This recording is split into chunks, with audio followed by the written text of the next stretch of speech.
बिस्मिल्लाहिर्रहमानिर्रहीम। Fabian society Imran series मुसन्निफ मजहर Kaleem M.A। Imran Danish मंजिल के ऑपरेशन रूम में दाखिल हुआ तो ब्लैक जीरो अपनी आदत के मुताबिक इसके इस्तकबाल के लिए उठ खड़ा हुआ। बैठो, इमरान ने सलाम दुआ के बाद कहा और फिर वो खुद भी अपनी मखसूस कुर्सी पर बैठ गया। मेंबर्स की तरफ से कोई रिपोर्ट मिली है? इमरान ने पूछा। नहीं, अभी तक तो कोई रिपोर्ट नहीं आई। अभी वो तलाश कर रहे होंगे, ब्लैक जीरो ने कहा। टाइगर ने तो रिपोर्ट दी है, उसने सिडनी और इसके साथी लड़की मार्सिया का किसी हद तक सुराग भी लगा लिया है, इमरान ने कहा। अच्छा, कहाँ है वो? कैसे मालूम हुआ? ब्लैक जीरो ने चौंक कर कहा। तो इमरान ने टाइगर की तरफ से दी गई रिपोर्ट को दोहरा दिया। गुड शो, टाइगर खासा तेज रफ्तार साबित हो रहा है, ब्लैक जीरो ने तहसीन आमेज लहजे में कहा। किसी को तलाश करने में वो वाकई हैरानकुन तेज रफ्तारी से काम कर लेता है। मुझे तो बाज़ औक़ात लगता है कि उसके आबाओ अजदाद कदीम दौर में माहिर खोज ही रहे होंगे, इमरान ने कहा। तो ब्लैक जीरो बेख्तियार हंस पड़ा। वो लोग अपने दौर में वाकई माहिर फन हुआ करते थे, बल्कि मैंने तो पढ़ा है कि अरब के कदीम दौर में खोजियों का फन इस कदर तरक्की कर गया था कि वो लोग रेत पर लोगों का ना सिर्फ सुराग लगा लिया करते थे, बल्कि सिर्फ निशान से ही वो कदो कामत, उम्र, रहन सहन और हत्ता के कबीले का नाम तक बता दिया करते थे, इमरान ने कहा। तो ब्लैक जीरो ने इस्बात में सर हिला दिया और फिर वो अभी ऐसी ही हल्की फुल्की बातें कर रहे थे कि टेलीफोन की घंटी बज उठी। तो इमरान ने हाथ बढ़ाकर रिसीवर उठा लिया। X2, इमरान ने मखसूस लहजे में कहा। जूलिया बोल रही हूँ सर, दूसरी तरफ से जूलिया की मौतबाना आवाज सुनाई दी। यस, क्या रिपोर्ट है? इमरान ने मखसूस लहजे में पूछा। सर, अभी सफदर ने इतला दी है कि उसने इन गैर मुल्कियों को ट्रेस कर लिया है जिन्होंने नरगिस पर तशद्दुद किया था, जूलिया ने कहा। तो इमरान के साथ साथ ब्लैक जीरो भी बेइख्तियार उछल पड़ा। तफसील से रिपोर्ट दिया करो, इमरान ने काट खाने वाले लहजे में कहा। Yes sir. सफदर ने निशात कॉलोनी की कोठी से मुझे फोन करके बताया है कि उसने और तनवीर ने मिलकर नरगिस की रिहाइशगाह के करीब से एक मशकूक कार का नंबर मालूम किया और फिर रजिस्ट्रेशन ऑफिस से उन्होंने कार के मालिक का पता मालूम किया। ये कार मास्टर स्टेट एजेंसी की मलकियत थी और वो दोनों वहां गए तो वहां से पता चला कि ये कार निशात कॉलोनी की एक कोठी नंबर 8A के साथ दी गई है और ये कोठी ग्रेटलैंड के किसी आदमी ऑस्टन ने बुक कराई है। जिस पर सफदर और तनवीर इस कोठी पर पहुंचे तो कोठी खाली थी, लेकिन अंदर की कैफियत से मालूम होता था कि कुछ लोग यहाँ पर रह रहे हैं। चुनाचे वो वहां इंतजार करते रहे। फिर एक कार आई जिसमें 3 गैर मुल्की सवार थे। जब ये गैर मुल्की कार समेत कोठी के अंदर चले गए तो तनवीर ने अंदर बेहोश कर देने वाली गैस फायर कर दी और फिर सफदर और तनवीर अंदर दाखिल हो गए। तो ये तीनों बेहोश पड़े हुए थे। सफदर ने वहीं से मुझे फोन किया कि मैंने आपको कॉल करके मालूम करूं कि क्या इनसे वो खुद पूछगछ करें या आप मजीद कोई हुक्म देंगे, जूलिया ने इस बार पूरी तफसील बताते हुए कहा। सफदर और तनवीर से कहो कि वो इन तीनों को राना हाउस पहुंचा दें। मैं इमरान को तलाश करके कह देता हूँ, वो खुद ही वहां उनसे पूछगछ कर लेगा। और सफदर और तनवीर को कह दो कि इनके मजीद साथी भी हो सकते हैं, इसलिए वो ताकुब और निगरानी का खुसूसी तौर पर ख्याल रखें, इमरान ने मखसूस लहजे में कहा। यस सर, जूलिया ने कहा। तो इमरान ने हाथ बढ़ाकर कैडल दबा दिया और फिर टून आने पर उसने तेजी से नंबर डायल करना शुरू कर दिए।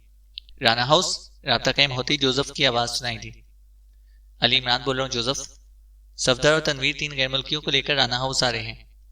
तुम इन तीनों गैर मुल्कियों को रेड रूम में स्पेशल रॉड्स वाली कुर्सी पर जकड़ दो और फिर मुझे इत्तला कर देना। उन्हें मेरी मौजूदगी में होश आना चाहिए। और दूसरी बात यह कि राना हाउस का हिफाजती निजाम ऑन कर देना, क्योंकि हो सकता है कि इनके कोई साथी ने छुड़ाने के लिए काम भी कर रहे हो, इमरान ने कहा। यस सर, दूसरी तरफ से जोसेफ ने मुअद्दबाना लहजे में जवाब दिया। तो इमरान ने रिसीवर रख दिया। सफदर और तनवीर ने वाकई काम किया है, ब्लैक जीरो ने कहा। हाँ, इमरान ने जवाब दिया। और फिर आधे घंटे बाद फोन की घंटी बज उठी तो इमरान ने हाथ बढ़ाकर रिसीवर उठा लिया। X2, इमरान ने मखसूस लहजे में कहा। जोसेफ बोल रहा हूँ। दूसरी तरफ से जोसेफ की आवाज सुनाई दी। क्या वो लोग पहुंच गए हैं? इमरान ने इस बार असल आवाज में कहा।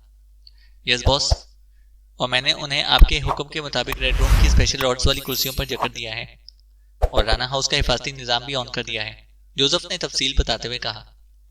ओके, मैं आ रहा हूँ, इमरान ने जवाब दिया और रिसीवर रखकर उठकर खड़ा हो गया। थोड़ी देर बाद उसकी कार राना हाउस में दाखिल हो रही थी। पोर्च में कार रोककर वो उतरा तो एक तरफ खड़े हुए जवाना ने आगे बढ़कर उसे सलाम किया। वो तुम्हारी तंजीम स्नेक किलर्स की कोई सरगर्मी इन दिनों नजर नहीं आ रही? क्या हुआ? क्या सांप खत्म हो गए या तुम्हारी बीन टूट गई है? इमरान ने मुस्कुराते हुए कहा। ओह मास्टर, जोसेफ नहीं मान रहा।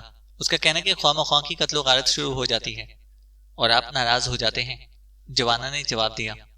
इस दौरान जोसेफ भी फाटक बंद करके वापस आ गया था।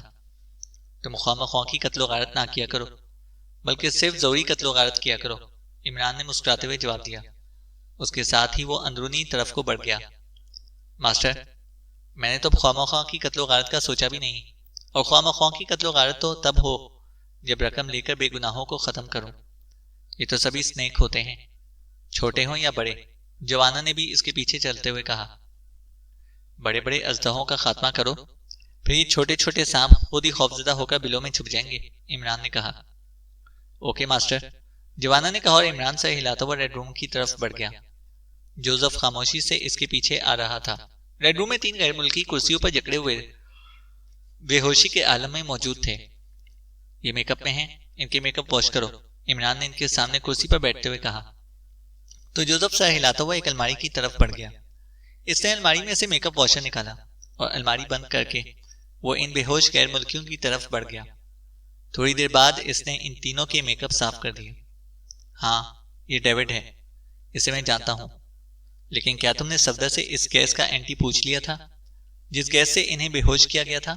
इमरान ने कहा। सफदर साहब ने खुद ही बता दिया था, जोसेफ ने कहा।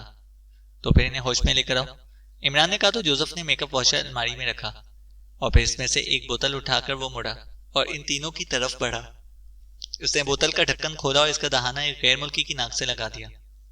चंद लम्हों बाद इसने बोतल हटाई और फिर ये कार्रवाई इसने दूसरे दोनों के साथ की और फिर बोतल का ढक्कन बंद करके वो मुड़ा। इसने बोतल अलमारी में रखी और अलमारी बंद करके वो इमरान की कुर्सी के उकुब में आकर खड़ा हो गया। चंद लम्हों बाद ही एक एक करके इन तीनों को होश आ गया। ये क्या मतलब?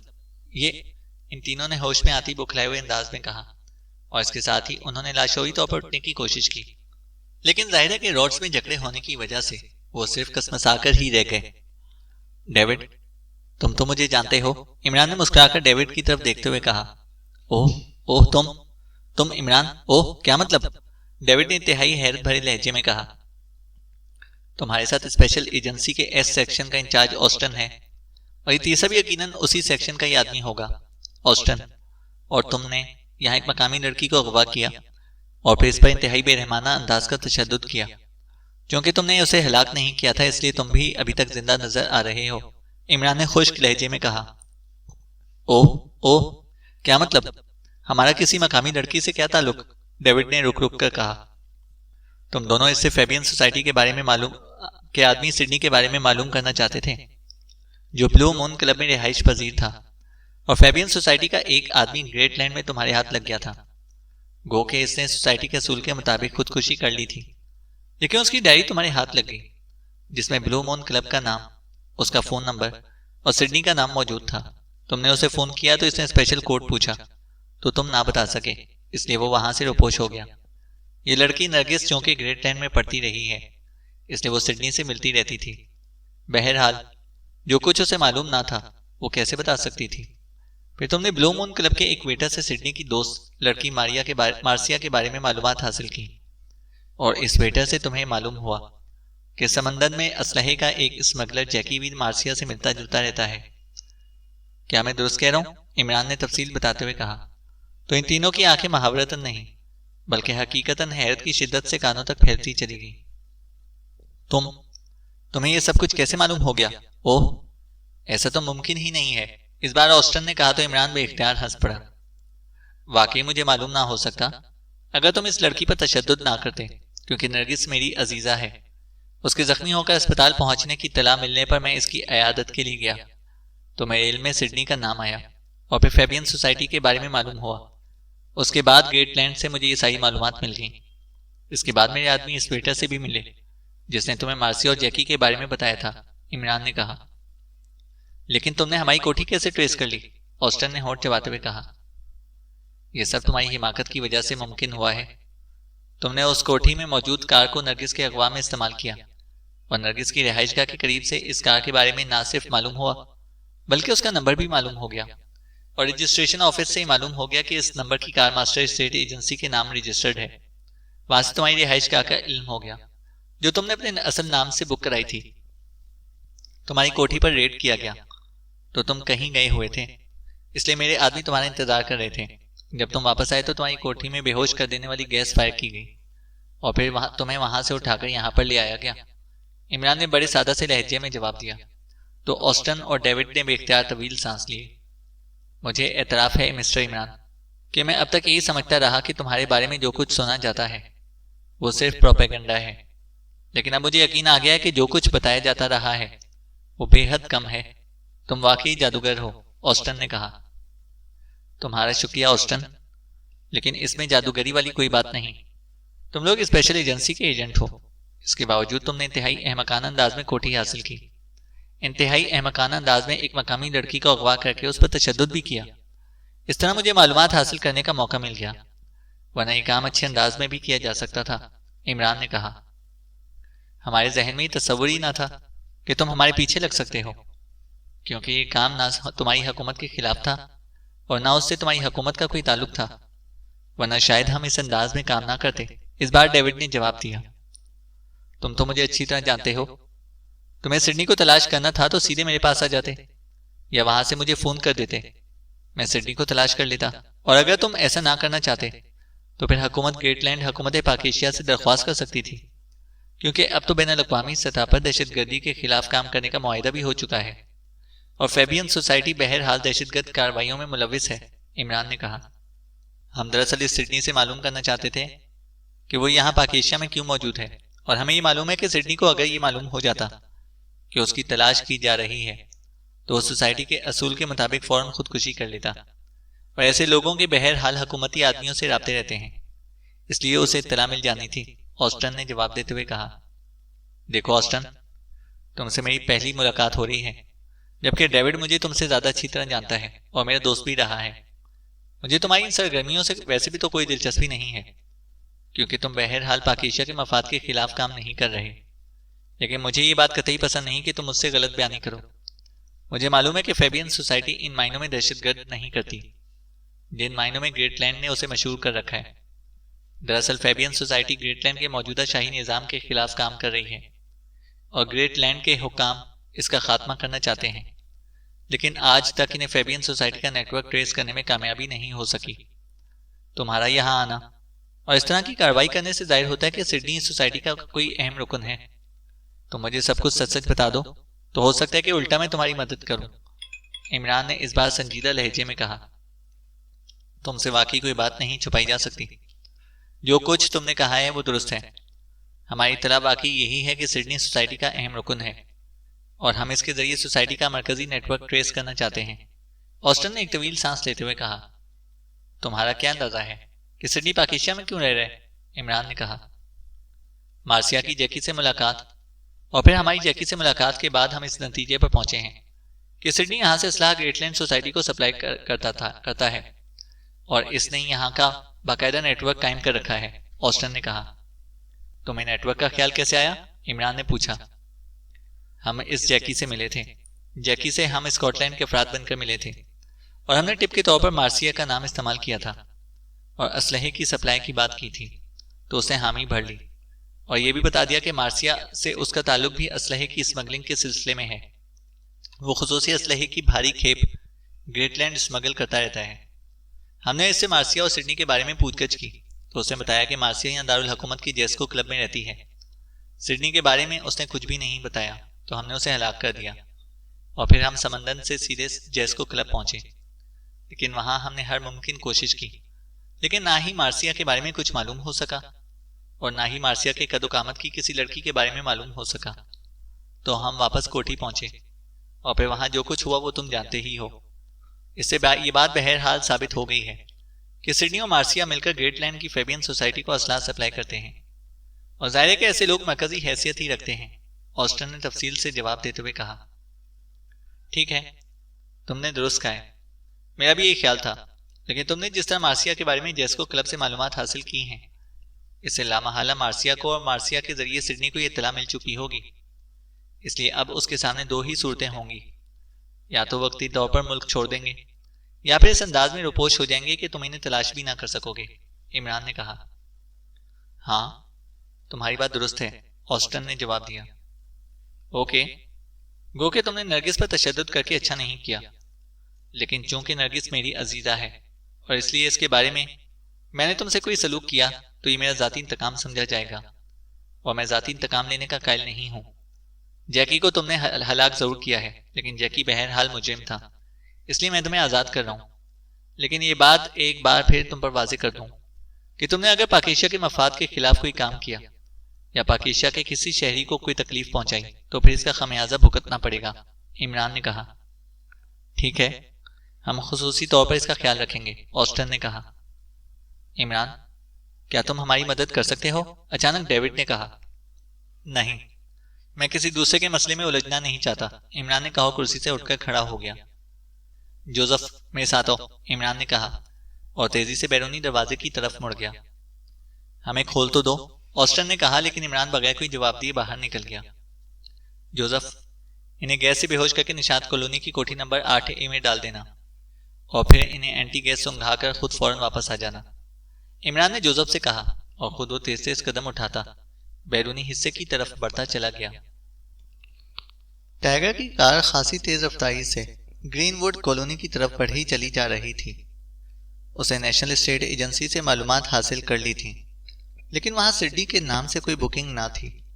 लेकिन जो तारीख और जिस वक्त का उसने राजू के साथ डिस्कशन के बाद अंदाजा लगाया था, इस लिहाज से इस वक्त एक मुल्की रिचर्ड ने ग्रीनवुड कॉलोनी की कोठी नंबर 101B ब्लॉक बुक कराई थी, और टाइगर के नुक्ते नज़र से रिचर्ड सिडनी ही था।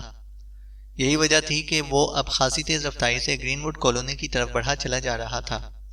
ग्रीनवुड कॉलोनी में दाखिल होकर उसने कार B ब्लॉक के आगाज में मुनासिब जगह पर रोक दी और फिर नीचे उतरकर वो पैदल चलता हुआ आगे बढ़ता चला गया। थोड़ी देर बाद वो कोठी नंबर 101 के सामने से गुजर रहा था, लेकिन कोठी के छोटे गेट पर मौजूद ताला देखकर वो चौंक पड़ा। इसका मतलब था कि सिडनी कोठी में मौजूद नहीं है। चुनांचे वो घूमकर इसकी उकबी तरफ को पहुंच गया और फिर चंद लम्हों बाद वो उकबी दीवार फांद कर कोठी के अंदर पहुंच गया।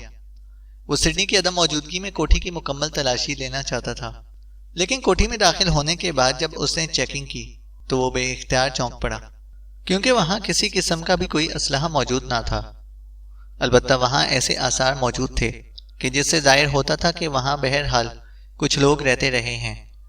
टाइगर ने पूरी कोठी में घूम कर देखा, लेकिन आखिर में बहरहाल वो इस नतीजे पर पहुंच गया था कि कोठी के मकीन कोठी खाली करके चले गए हैं और इन्हें गए हुए भी ज्यादा वक्त नहीं गुजरा। लेकिन वो कहाँ गए हैं, अब वो इस बारे में मालूम ना कर सकता था। उसने सोचा कि इमरान को इस बारे में इत्तला कर दे। ट्रांसमीटर कार में मौजूद था, मगर इसने सोचा कि फ़ोन करके मालूम करे, शायद इमरान फ्लैट में या राना हाउस में मौजूद हो। चुनाचा वो फ़ोन की तरफ बढ़ा और उसे झुककर रिसीवर उठा लिया। उसे तपाई के नीचे एक कागज़ पड़ा हुआ नजर आया। उसने झुककर कागज़ उठाया तो बेख्तियार चौंक पड़ा। उसने रिसीवर वापस रख दिया। कागज़ काफ़ी बड़ा था और चार्टर्ड तैयारे की कंपनी और शायद तैयारे का नंबर वगैरह दर्ज था। यूं लगता था कि फ़ोन सुनते हुए किसी ने कागज़ पर लिखा और फिर भूल गया। इसने रिसीवर उठाया और फिर तेजी से इंक्वायरी के नंबर डायल करना शुरू कर दिए। Yes, enquiry please. राब्ता कायम होते एक और आवाज़ सुनाई दी। ईगल एयर चार्टर्ड कंपनी के एयरपोर्ट ऑफिस का नंबर चाहिए, टाइगर ने कहा। तो दूसरी तरफ से एक नंबर बता दिया गया। टाइगर ने क्रेडल दबाकर टोन आने पर इंक्वायरी ऑपरेटर का बताया हुआ नंबर प्रेस कर दिया। Yes, eagle air chartered company. राब्ता कायम होते ही एक नौसवानी आवाज़ सुनाई दी। एयरपोर्ट ऑफिस से बोल रही हैं आप? टाइगर ने तहकमाना लहजे में पूछा। यस सर, दूसरी तरफ से कहा गया। मैं सेंट्रल इंटेलिजेंस ऑफिस से बोल रहा हूँ। एक चार्टर तैयारी का नंबर नोट करें और मुझे बताएं कि तैयारा किसने कहाँ के लिए बुक कराया है और इसमें कितने अफराद सवार हुए और इस वक्त इसकी क्या पोजीशन है। टाइगर का लहजा इस तरह तहकमाना हो गया था। यस सर, नंबर बताएं सर, दूसरी तरफ से कहा गया। तो टाइगर ने कागज पर दर्ज तैयारी का नंबर बता दिया। यस सर, ये तैयारा काफिरिस्तान के लिए बुक कराया गया है। मिस्टर सिडनी और मार्सिया ने इसे बुक कराया है। इन दोनों का ताल्लुक ग्रेटलैंड से है और यही तैयारे में सवार हैं। तैयारा अब से निस्फ घंटा पहले रवाना हो गया है और अब काफिरिस्तानी एयरपोर्ट पहुंचने वाला होगा, दूसरी तरफ से कहा गया। क्या काफिरिस्तान एयरपोर्ट पर आपका कोई सेक्शन ऑफिस है? टाइगर ने पूछा। यस सर, दूसरी तरफ से कहा गया। वहां राब्ता करके मालूम करो कि तैयारा पहुंच गया या नहीं, टाइगर ने कहा। वो तो यहाँ से भी मालूम किया जा सकता है सर। तैयारा बखैरियत पहुंचने पर हमें कानूनन इत्तला दी जाती है, इस लड़की ने जवाब दिया। तो फिर मालूम करके बताओ, टाइगर ने कहा। यस सर, होल्ड ऑन करें, दूसरी तरफ से कहा गया। हेलो सर, जलालाबाद दूसरी तरफ से आवाज सुनाई दी। यस, टाइगर ने कहा। तैयारा वहां 20 मिनट बाद पहुंचेगा सर, लड़की ने जवाब दिया। ओके, शुक्रिया, टाइगर ने कहा और क्रेडल दबाकर इसने तेजी से नंबर प्रेस करना शुरू कर दिए। हैरत में गुम, बल्कि गुमसुम Ali Imran MSc DSc Oxon बोल रहा हूँ, दूसरी तरफ से इमरान की मखसूस चहकती हुई आवाज सुनाई दी। टाइगर बोल रहा हूँ बॉस, टाइगर ने कहा और फिर इसने इमरान को सिडनी और मार्सिया के बारे में पूरी तफसीलात बता दी। ओके, बाद में तफसीली बात होगी, इमरान ने जवाब दिया और उसके साथ ही राब्ता खत्म हो गया। तो टाइगर ने एक तवील सांस लेते हुए रिसीवर रख दिया। चैनल को सब्सक्राइब करें और बेल आइकन को प्रेस करें ताकि हमारी हर अपडेट आपको बर वक्त मिल सके।